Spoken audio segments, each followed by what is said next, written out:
I just want to ask one question. Are there any reporters here? Who are you covering it for? For Netherlands Radio. What is it? It's for the Brazilian department. It's going to appear in Brazil? Yeah. Okay. I have to know, because I say things that I may not want to see it in print. Covering right now, Oh, good. Okay. Let me know when I'm on the record. So today it was covered as I was leaving work that the former president of Viacom, Tom Freston, who recently was terminated by Sumner Redstone, the chairman, that Tom will get $60 million in severance and another 10 or 20, and depending on which wire story you read, in other emoluments. You know, in my opinion, he's worth every penny. He helped to found MTV. He's a massively talented guy. I don't have a problem with the big numbers, but I can understand why everyone is here to discuss how to get a job in the media. You know, I remember just the whole concept of a golden parachute was so alien to me when I was much younger, and I considered it very unfair. But now that I've been working for about 25 years, I think it's pretty much a fair deal. I'm going to speak to you tonight in two ways, because I'm really sort of two characters, both of whom work in the media world, but in different ways, and I thought maybe I would talk to you as both, and I would like it, if it's possible, to have questions and discussion or insights or whatever you guys want to talk about as we go along, because, you know, while I love to hear myself talk, I'd like to hear what you are thinking about along the way, and if we end up doing more back and forth than me just blabbing away, that would be fine with me too. The one voice that I'll speak to you from is my media voice. I work for CBS. My name is Gil Schwartz. I joined the company in 1982, when most of you were just, you know, I'm not born. And I don't hold that against you much. But, and I'll tell you a little bit about how I got started in what I do in the media. I'm the head of corporate communications for CBS, and what that means is all things that have to do with communications. Public relations, publicity for the many excellent shows that so few of you watch. You know, internal communications, newsletters, things like that. The kind of things that when you work for a company, they give you that to read, and unless it's done very well, it's immediately tossed away with laughter. We have a very good internal newsletter, and I'm proud of it, and that's part of what we do in my department. There's also, now that we're a freestanding corporation, there's also communications to investors and to the Wall Street community. So in short, that's sort of how I got my corporate job. Started out very small. I'll tell you about that a little bit, because I basically have the same leather recliner that I did back in the 80s. And because of the nature of corporations now and of the media world, you can have the same job with the same company, and it's sold and reorganized and turned around so much that I basically work for the same company 20 years later, but it's a completely different company. And I'll tell you a little bit about that, because it's very important as you go out into the world to see what kind of a media job you want, to understand the nature of the media world, what it's like now, because it's very different now than it was in years past.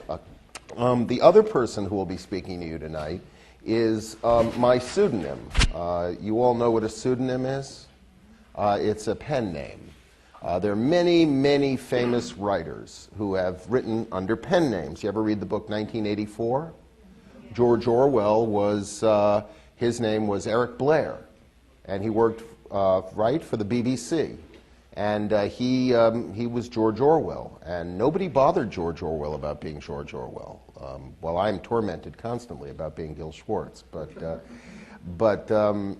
Orwell wrote that, and you know, the poet, you know, South American genius, not Octavio Paz, but the other one. Well, Who? No, that's all right. Yeah, Neruda. Neruda's name is something completely different. He took the name Neruda for someone that he admired greatly, a Central European writer, and that's a pseudonym.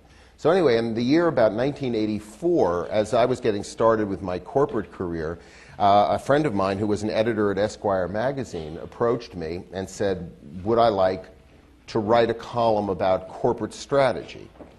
Now, corporate strategy, I was chosen for that because I had been writing for magazines for a while, and I was the only person that these journalists that were my friends knew who actually went to an office every day and had a tie on and had to wear gray and wear really uncomfortable shoes, and which is the mark of a corporate job from then to now. Your shoes, you don't want to know from it. So.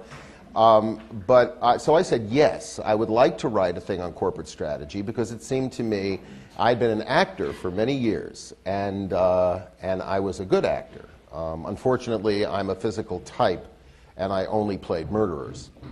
But not outside of New York. But when you get to New York, you're immediately typecast. So I played like a guy, it was a show, used to be Ryan's Hope, it was on the air. So I played the sort of mentally challenged friend of the kidnapper. You know, and when I first got to New York and I was trying out for parts, I thought I was a leading man. I thought, I was, because I'd been a leading man in different things that I'd been in Boston and other places. And I got a phone call the first day I got to New York. I'd sent out my resume shots, and I got a call from As the World Turns. And they said, can you come in immediately? And I was very excited. I said, what's the part? And the casting director said, we're looking for somebody who looks like they would take a bribe. That was sort of a tip-off as to what my acting career in New York was going to be like. So I was looking for a way to make a living while I was kind of pursuing my trade, which was writing, and so I got the corporate job. But at the same time, I knew that I couldn't write a corporate strategy column for Esquire and use my own name, because the connection that I made to the theater was that when I was in the theater, I was aware that most people are crazy. The actors were crazy, certainly the stage managers were crazy. It's possible stage managers are the craziest, but we can talk about that later. Total control freaks, and with little writing in the margin of every line and stuff, and I knew my fair share of those. And of course the directors, your bosses, were crazy in the theater.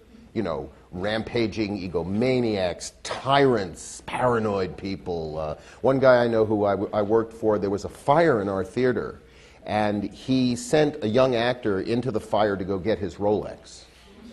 And that was typical of him, and you were supposed to love him for that. So, but then I got to the corporate world, and I recognized these same qualities in corporate bosses and in the people I worked for at all levels that I saw in the theater. I saw these nutty people. It was early 80s, and people didn't know that you weren't supposed to be drunk at lunch. Those were the good old days, let me tell you. There were very often people were in meetings between 2 and 3 back then. That was the nap time. And I recognized, sort of insanity and weirdness and millions of, stuff that you would, you guys are live in a pretty informal world. And, look at, you're all dressed informally, and your classes, even when you're working really hard, there's not a big premium on kind of looking the part. Although if you came to your classes dressed as I'm dressed, people would think you're crazy. But you don't really have a uniform. We have uniforms. So you look at corporations at your sort of stage of where you're at in life, and you think, gee, that's really different. That's different than school. That's different than that show I was in when I went to summer stock, or that's different than the musical group that I was in. When I go out with my pals and we play music for people, it's not that different. And I picked up very early that I wanted to make fun of the place I worked, and I wanted to be incredibly vicious to the people who I worked for.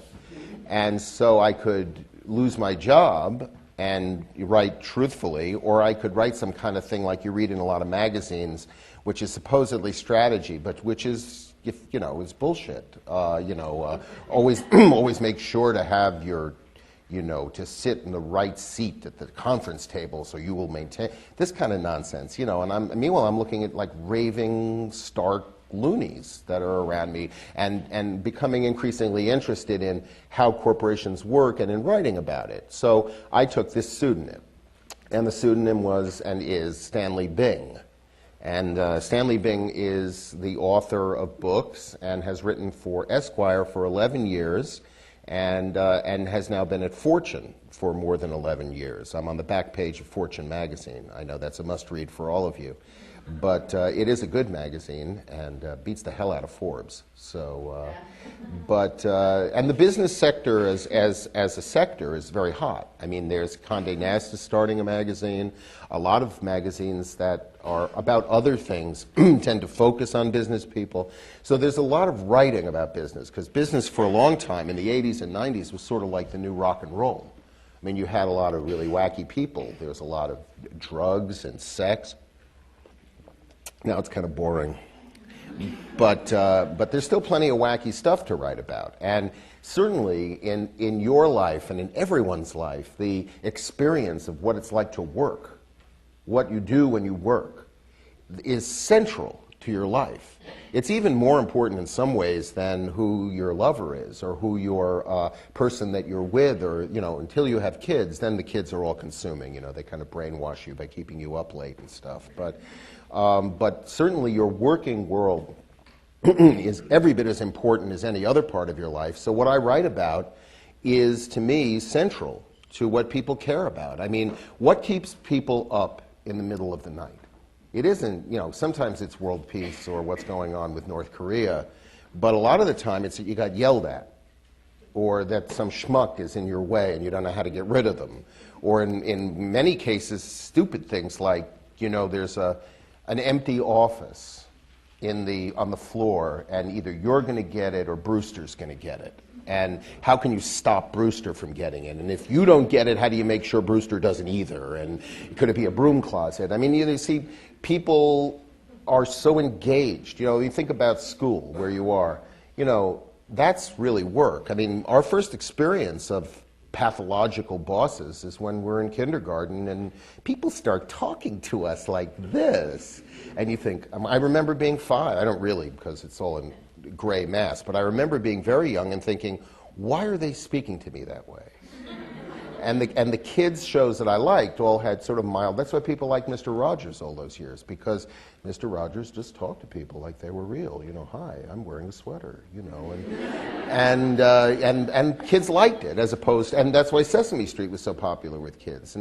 And so I kind of began to write about my world, which was the working world. And so sometimes, by the way, I may refer to Bing in the third person, and yes, I am crazy. It's difficult, so I say I. What is I? Any of you take philosophy, that's a fascinating question. What's I? Who's that I that you're talking to? In a corporation, especially in a hot corporation with a lot of action, that could depend on who you're with. The corporate world is very much about face, that Japanese concept. And so in one way I'm Gil Schwartz, and I'll tell you a little bit about that. In the other way, the I is certainly the person who's written every week or every other week for 20 years and who writes books that are different than what I write when I'm Gil Schwartz. I have a column as Gil Schwartz for Men's Health. And I really like writing that column because I'm a lot nicer than Stanley Bing. But I love being and writing Stanley Bing because Bing doesn't really care about what people think, because, of course, he's hiding.